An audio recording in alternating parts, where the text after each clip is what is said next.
Torah is just like any other education system. Obviously, it's a spiritual and godly one, but we always don't want to go from the first rung of the ladder to the 100th. That's where you fall down and break your head. So, yes, a lot of people are asking me online.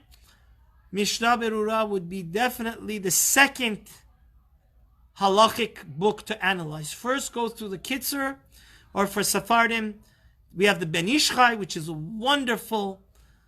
And maybe I'll just finish with this. My Rosh Hashiva Zatzar of Yaakov Weinberg said an amazing thing. He was a great fan of Rabbi Yosef Chaim of Baghdad. He said that they once, during the First World War, once we're on this subject, I'd love to share this with you. The Russian army was very anti-Semitic. So they let the Jewish soldier only take one book and put it in his backpack. So there was a whole dispute. What should they take? Should they take a Siddur? Should they take a Chumash? Should they take a Shulchan Aruch? Should they take a Musar, Mesillat Yesharim?